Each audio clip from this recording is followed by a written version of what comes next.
Bonsoir à toutes et à tous.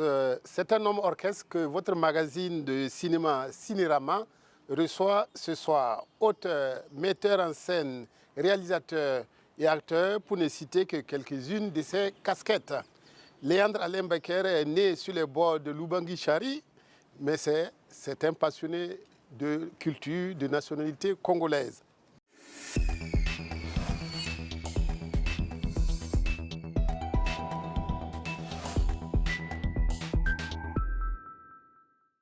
Bonsoir Becker. Bonsoir. Bonsoir. Alors, ce soir, nous allons aborder avec toi ton parcours dans le 7e art, avec tes nombreuses réalisations au cinéma, comme Ramata, Yolande ou les blessures du silence, Au bout du couloir.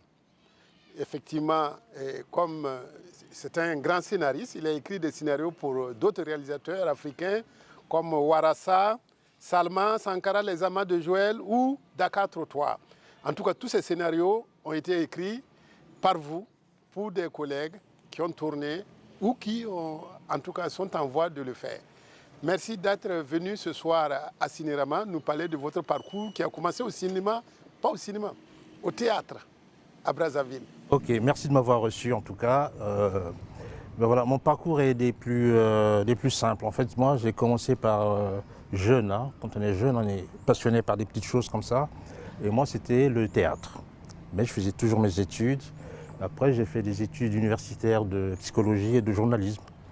Mais chemin faisant, j'ai bifurqué vers le cinéma, mais en passant toujours par le théâtre et par la mise en scène de théâtre. Et entre-temps, j'ai écrit une pièce de théâtre qui s'appelait Les jours se traînent, les nuits aussi, qui a eu un petit succès d'estime, enfin un bon succès quand même, qui a été joué à la Comédie des Champs-Élysées, monté par un metteur en scène, Gabriel Garand, et Isaac de Bancolé comme acteur principal. Et c'est de là que je me suis dit, peut-être que je pourrais aller plus vers le cinéma. Alors là, j'ai repris mes études, donc je suis allé en fac de cinéma à Paris 8. Et chemin faisant, voilà, j'ai commencé à écrire des scénarios, et pour moi et pour l'autre. Donc vous avez dit, vous avez commencé à Brazzaville en créant une troupe de théâtre, et puis vous êtes allé sur les planches, sans oublier les nombreuses mises en scène de pièces de théâtre. En tout cas, vous avez beaucoup admiré vos dévanciers. Je vais citer Sonny Laboutamsi ou Tikaya Untamsi. En tout cas, ce sont des grands dramaturges congolais qui vous ont inspiré. Voilà, ce sont mes aînés, pour les avoir connus d'ailleurs. Et enfin, ils m'ont porté quand même, ces deux-là. J'ai même fait mon premier film documentaire, c'est sur Sonny Laboutamsi. Le deuxième, c'est sur Tikaya Untamsi. Et après, j'ai voulu m'ouvrir, aller plus vers d'autres contrées, notamment Yolande au Rwanda, Yolande ou les blessures du silence, sur l'histoire d'une femme rwandaise rescapée du génocide. Et puis j'ai aussi fait un film au Maroc, ce qui paraissait curieux, puisque c'est un film avec des Marocains, il n'y a pas un seul noir dedans. Et le cinéma, c'est universel, hein, on ne peut pas se cantonner à son petit terrain, son petit village, et il faut s'ouvrir au monde. Et c'est une des raisons pour lesquelles je suis ici d'ailleurs. Alors vous avez publié aussi des pièces de théâtre? Pas beaucoup à mon sens, j'en ai publié 4 et j'en ai 2 autres qui sont en cours d'édition.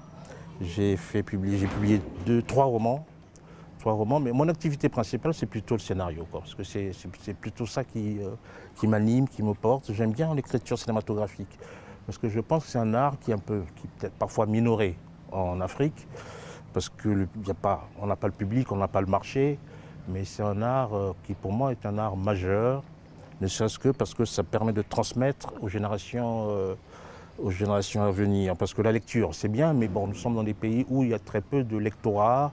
Les livres coûtent excessivement cher parfois, et puis il y a le problème d'analphabétisation, mais le cinéma c'est très populaire comme art. Et moi je pense que nos pays devraient gagner à travailler dans ce sens-là, à faire en sorte que le cinéma, c'est déjà le cas au Burkina qui est un centre névralgique du cinéma africain, avec le FESPACO notamment. Hein. Et moi je pense que chaque fois que je suis venu au FESPACO, j'ai vu qu'il y avait un engouement et que j'ai rencontré des jeunes qui ont envie de faire du cinéma parce qu'il y a le FESPACO. Mais il y a des pays en Afrique où il ne se passe rien sur le plan cinématographique. Donc je pense que c'est très intéressant de créer une émulation pour que la jeunesse s'intéresse beaucoup au cinéma. Parce que le cinéma,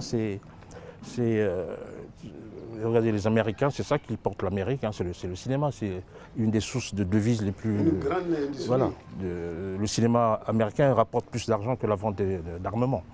Alors parmi vos œuvres les plus connues au cinéma justement figure Ramata, qui est sorti en 2009, qui est une adaptation du roman du même nom du Sénégalais Abbas Nyon, avec la regrettée Katoucha Tamsir Nyan, Victor Lazo et puis Rokhaya Nyan. Alors ce film-là, c'est celui qui vous a le plus fait connaître, puisque vous êtes venu au FESPACO en compétition officielle. Oui, c'est vrai. Alors ce film, c'était une espèce de gageure, parce que le roman, c'est un roman fleuve qui fait genre 500-600 pages.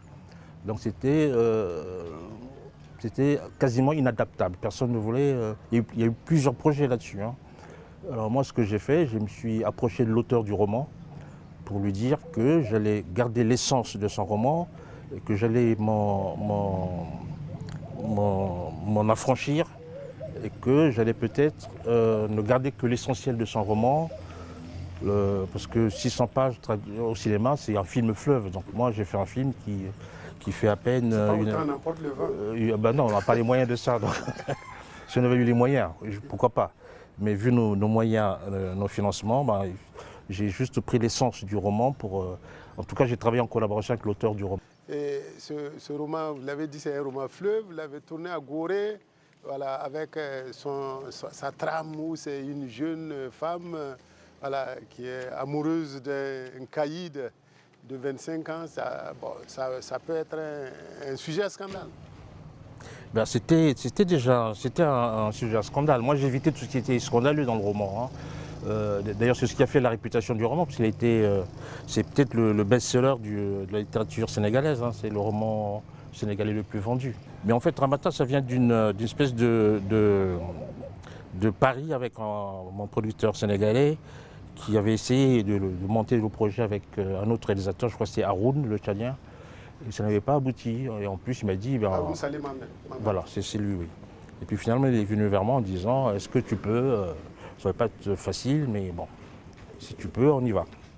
On a essayé de relever la gageure et puis je pense qu'on y est arrivé, puisque le film a fait une quarantaine de festivals dans le monde, quelques prix, sauf au FESPACO parce qu'il était arrivé en retard. J'arrive tout de suite.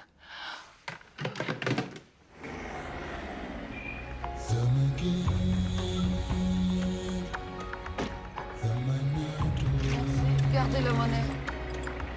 Oh.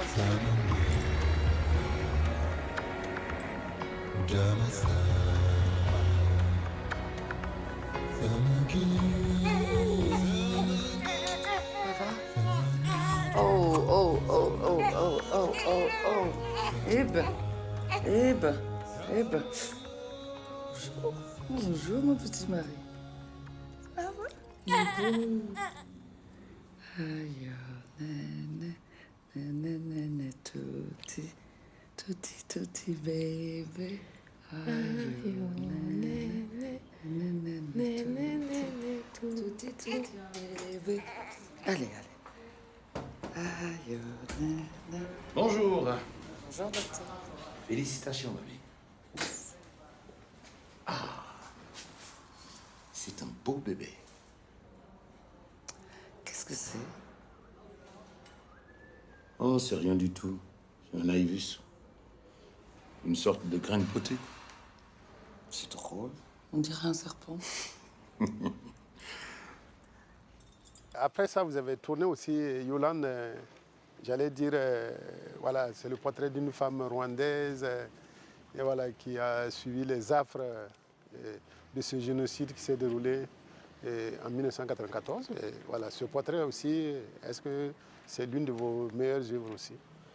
Alors c'est peut-être ce que j'ai fait de plus émouvant, parce que même moi en le tournant, je retenais mes larmes, parce que là, cette femme avait quelque chose, elle raconte de façon détendue, quelque chose qui était très tragique, très dramatique, et que... Alors moi, ce qui m'avait intéressé dans cette histoire, c'est pas un documentaire classique comme on fait généralement, c'est d'isoler cette femme et de lui demander de raconter son j'allais dire expérience, c'est pas une expérience, son parcours de rescapé du génocide. Donc c'est son récit intime. Il y a des choses très intimes que j'ai fini par couper au montage parce que je ne voulais pas faire un truc spectaculaire. Il y a des choses qu'il raconte qui sont mais vraiment très très scabreux et que je n'ai pas osé monter pour un documentaire. Ce qui m'intéressait, c'est plutôt son témoignage d'une femme qui est sortie de l'horreur, je dirais même sortie de l'enfer, parce qu'elle a perdu quand même son mari et ses 3 enfants, et devant ses yeux, parce qu'elle voyait là où elle était, elle voyait comment les bourreaux tuaient son mari et ses enfants. Et donc voilà, c'est peut-être le film le plus, oui, les plus émotifs que j'ai fait, oui c'est vrai. Passer une semaine dans cette brousse, j'essaie parfois de revenir à la maison pour faire à manger, amener aux enfants qui avaient tout compris, qui n'arrivaient pas à manger. Je les ai vus fondre de faim, de soif, alors que j'avais tout. Mes enfants qui ne tenaient presque plus debout, qui n'arrivaient presque pas à marcher. Je me suis demandé ce que j'ai pu faire au ciel, justement, à ce Dieu que je n'ai pas cessé d'appeler. Satisfait du parcours cinématographique qui a été le vôtre? Je dirais oui et non. Oui et non. Oui, parce que je suis quand même parvenu à faire des choses, même si c'est à moindre mesure, mais j'ai quand même fait des choses qui ont été appréciées, reconnues, saluées par le public parfois. Et non, je suis assez satisfait de mon parcours cinématographique. Mais ma satisfaction viendrait beaucoup plus de la relève. Parce que ce qui est important, par exemple, au Burkina, on a eu Idrissa Ouedraogo, on a eu Gaston Cabo, il est encore là, Saint-Pierre Yameogo. Et voilà, mais j'ai l'impression que la jeune génération tarde à monter. Et je pense que souvent, dans la cinématographie dans le monde, il y a ce qu'ils appellent des écoles, tu vois. Par exemple, quand vous allez au Sénégal, il y a ceux qui sont dans le courant Saint-Ben Ousmane, il y a ceux qui sont dans le courant Djibril Diop Mambéty, et que... voilà, le Pape Sen Absa, mais lui, il est courant Mambéty, hein. Lui, c'est un mambétiste, voilà. Et au Burkina, j'attends toujours de voir s'il y a... Alain Gomis aussi. Oui, mais lui est un peu à part, il est un peu à part. Donc on attend qu'il y ait des espèces d'émulation comme ça, que ceux qui sont de ma génération, par exemple, tendent la main aux plus jeunes. Tu vois, je vois ici un jeune qui m'appelait le professeur, mais je ne suis pas un professeur, je viens partager ma petite expérience avec des jeunes, parce que ça me plaît de voir qu'il y a des... à l'ISIS, j'ai rencontré des jeunes qui en veulent, tu vois, et il leur manque peut-être un encadrement et peut-être des gens comme vous, comme moi, qui les poussent. Voilà. Et c'est ça qui est plus intéressant, qui est plus satisfaisant pour moi.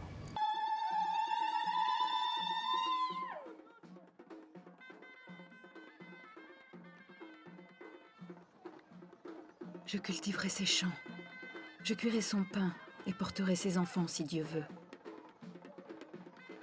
Que sa main gauche soit sous ma tête et que sa droite m'embrasse.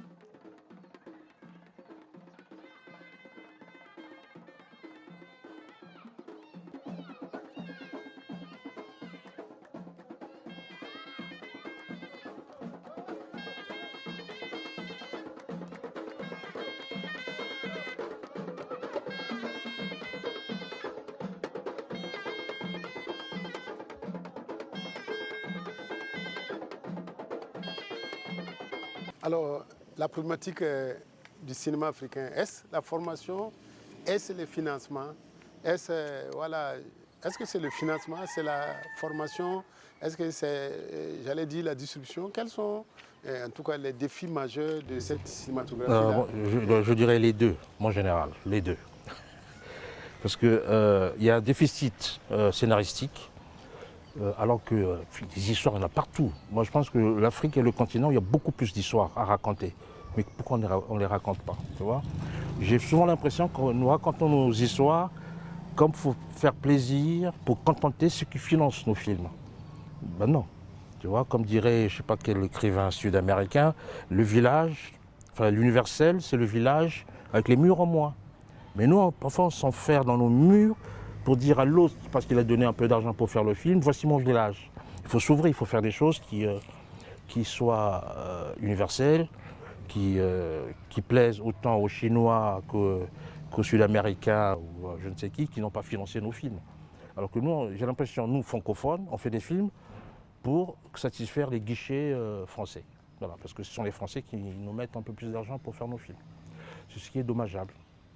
Donc voilà, c'est pour ça que nos films sont souvent, je ne vais pas citer des noms, mais souvent un scénario arrive, il est bon, on dit il est bon, quelque part dans un bureau, là-bas, on te coupe les choses, parce que ce n'est pas en adéquation avec ce qu'ils veulent voir de nous.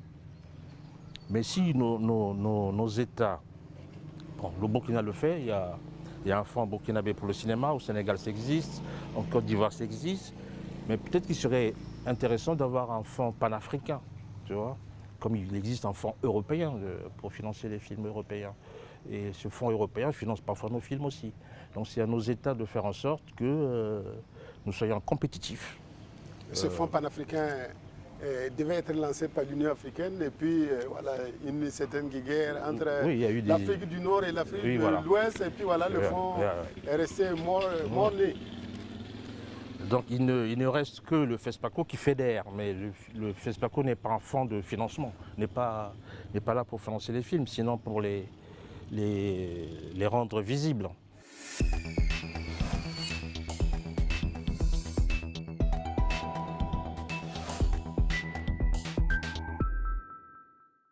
Alors, Alain Léandre Becker, vous avez participé à plusieurs éditions du FESPACO à Ouagadougou, en compétition officielle ou en simple panorama.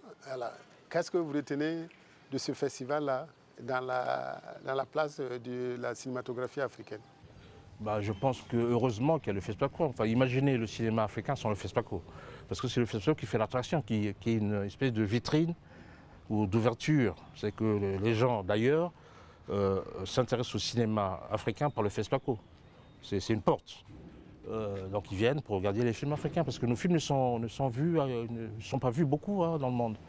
Alors de temps en temps il y a quelques films qui font des festivals, mais dans les salles en Europe ou ailleurs, rarement nos films passent. Mais je trouve que le FESPACO c'est le centre, je dirais le centre névralgique du cinéma africain. C'est un pôle d'attraction, c'est là où les choses se discutent parfois, où les gens viennent se confronter leurs intelligences, leurs réflexions pour aller de l'avant. Donc je pense que c'est une très très belle chose et qui mériterait d'être soutenue avec plus de moyens et par nos États plutôt que par le simple pays qui est le Burkina ou par des associations ou je sais pas quoi. Je pense qu'il devrait y avoir un bon, comme le Festival de Cannes ou de Berlin. Non, le FESPACO, je trouve que c'est... Après, si j'ai un petit reproche à faire, je pense qu'il y a trop de films. Il y a trop de films, mais bon, pourquoi pas, parce que c'est un festival populaire. Mais je pense que le fait qu'il y ait beaucoup de films, c'est peut-être parfois au détriment de la qualité des films. Donc, là, Est-ce que le FESPACO n'est pas, j'allais dire, victime de son succès? Est-ce qu'en voulant trop embrasser, on met les trains? C'est souvent le cas, quand on a du succès, on est un peu victime de son succès. Sinon, il vaut mieux se faire discret. Mais oui, il y a ça, il y a peut-être un peu de ça, parce que c'est un festival très populaire qui court. Les gens viennent de partout du monde pour venir au FESPACO. C'est une attraction. Mais ça ne suffit pas d'être une attraction, il faut bien qu'il y ait de la qualité et beaucoup d'exigences. 57 ans après sa création, le FESPACO, en tout cas, se cherche toujours une voie. Parce que les pays africains, c'est rare qu'ils s'investissent dans le financement du festival qui est pourtant panafricain. Ouais, mais je pense que c'est en train de se produire depuis que Alex Moussa Sawadogo est là, depuis, je sais pas, 3-4 ans. Je trouve qu'en termes organisationnels, il fait du bon travail. Il fait du bon travail, ne serait-ce que par la sélection des films et par l'organisation du FESPACO. Donc c'est moins, comme à l'époque, c'est moins une grande foire de cinéma. C'est beaucoup mieux organisé et mieux structuré, je trouve. Ouais, parce que je dis cela parce que actuellement le numérique a fait une entrée fracassante dans les salles de cinéma en Europe, aux États-Unis, où on n'a pas besoin d'aller courir de salle en salle pour programmer un film. Grâce au DCP, on peut programmer un seul film dans 100 salles en même temps. Bon, alors qu'en Afrique, on n'est toujours pas arrivé à ce stade. Ben, parce qu'on n'en a pas les moyens. Hein. Bon, on ne peut pas non plus mettre la charrue avant les bœufs. Mais non, après, c'est une histoire d'organisation, de volonté, des hommes qui travaillent autour du FESPACO, de nos gouvernants aussi. Hein. Bon, ça c'est une chose, c'est que le FESPACO est très décentré. Il y a plusieurs salles, alors que la plupart des grands festivals au monde, il y a un seul lieu qui centralise toutes les projections. Après, on peut toujours montrer les films dans la périphérie, jusqu'à Bobo, ou dans les villes, dans les villes avoisinantes. Mais il faut bien qu'il y ait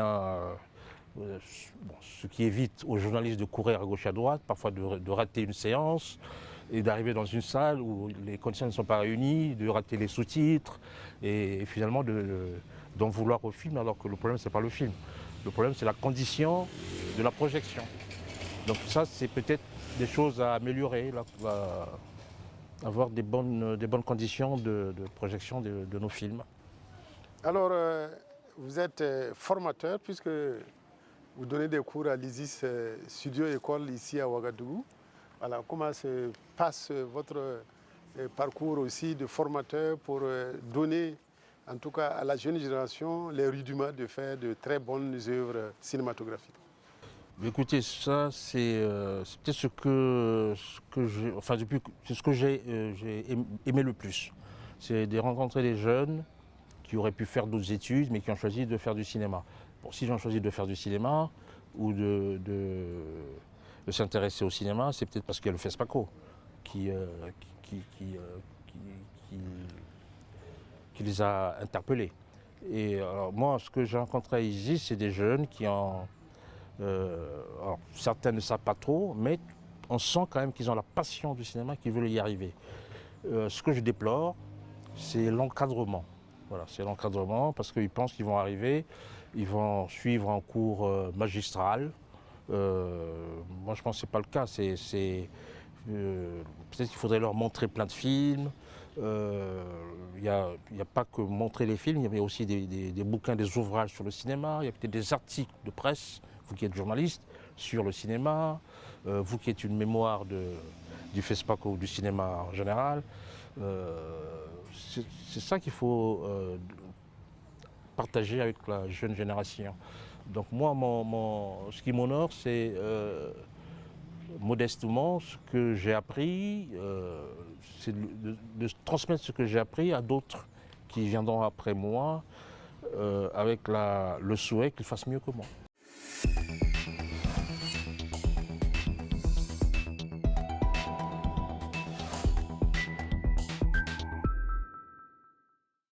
Alors, un hommage à Bassek Bakobio, l'homme de Sango Malo, du Grand Blanc de la Barénée, disparu il y a quelques semaines.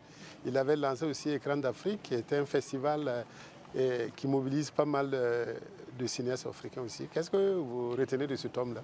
Écoutez, paix à son âme, parce que moi, c'est un homme qui a beaucoup œuvré pour le cinéma africain, notamment avec Écran Noir, qui est une entreprise personnelle en fait. Hein, et qui n'était pas en rivalité avec le FESPACO non plus, hein, parce que les films qui passaient ici pouvaient passer là-bas, et bon. Puis c'était... je trouve que c'est un homme qui venant... Il avait écrit des bouquins, je crois 2 ou 3 bouquins. Après il a fait un premier film, Sango Malo, un deuxième, Le Grand Blanc de Lambaréné. Et puis il s'est dit qu'il allait travailler pour la promotion du cinéma. Donc c'est comme un sacerdoce, il s'est mis dans un truc alors qu'il aurait pu continuer à faire des films ou à écrire ses bouquins. Il s'est dit, je vais montrer les films des autres. Et ça, je trouve ça très appréciable. Et il s'est battu comme diable pour arriver à maintenir ce festival qui au départ n'était que la volonté d'un seul homme, hein, sans aide de l'État ni des institutions d'ailleurs. Et il a quand même réussi à faire tenir l'écran noir jusqu'à nos jours. Donc, est-ce qu'après lui, Écran Noir aura une vie après Bassek Bakobio? Ce serait dommage que ça ne continue pas parce que, bon, c'est comme on dit, les hommes passent, les œuvres demeurent, donc il n'est plus là, paix à son âme. Mais bon, il a une structure autour de lui. Je pense qu'il avait un conseil d'administration. Peut-être qu'on peut trouver quelqu'un qui peut continuer l'affaire. C'est pas parce qu'il n'est plus là que l'affaire disparaîtra avec lui. Hein. Alors, Alain Léandre Becker, votre attache avec le FESPACO, vous êtes là, vous connaissez Ouagadougou. Qu'est-ce qui vous a le plus marqué en tant que Burkinabé d'adoption quand vous venez à Ouagadougou? Qu'est-ce qui vous retient et qu'est-ce que vous voulez en tout cas exprimer comme sentiment qui vous anime? Alors, sans flagornerie, je trouve que ce que j'aime dans ce pays, c'est l'accueil. Tu vois, je trouve que les gens sont extrêmement gentils. Moi, j'ai vu que tu passes, tu vois quelqu'un en train de manger, qui te dit « vous êtes invité ». C'est rare, hein, vous êtes invité, alors qu'il mange un petit bout, tu dis « vous êtes invité ». J'ai vu ça partout, et les gens sont respectueux. Et moi, quand je passe, je ne suis pas un étranger, hein, je suis des leurs. Voilà. Je vais dans un endroit, c'est comme si j'avais vu des gens me parler en moré. Je dis, ah non, je ne comprends pas le moré. Ah, mais comment vous ne parlez pas moré? Voilà. Donc, alors, ce que je retiens, c'est l'extrême gentillesse et le respect que les gens d'ici ont par rapport à un homme comme moi qui vient d'ailleurs. Voilà. Alors, vous viendrez au prochain FESPACO le 30e en mars 2027? Au mois de mars, Inch'Allah, comme on dit, j'espère bien. Ouais. Avec une œuvre ou en tant que VIP de cette édition? Non, parce que alors, je suis ici aussi sur un projet en binôme avec Issaka Compaoré. C'est un film sur Sankara, qui c'est pas un biopic, hein, le film raconte les 2 derniers jours. Les 2 derniers jours, le 14 et le 15. Avec des flashbacks pour raconter le parcours de l'homme qu'il a été et son héroïsme, on va dire. Donc, on envisage de tourner avant décembre, donc on ne sera pas prêt pour le FESPACO. Merci beaucoup à Alain Léandre Becker, un cinéaste congolais qui a plusieurs fois participé au FESPACO. Il n'est pas que cinéaste, il est aussi dramaturge, il est écrivain, il est acteur. Donc c'est un homme qui a plusieurs facettes et avec ces multiples facettes, il se donne à fond pour aider la jeune génération à monter et à être encore plus performante que cette génération qui vient de passer. C'est moi qui vous remercie. C'est un plaisir d'être avec vous.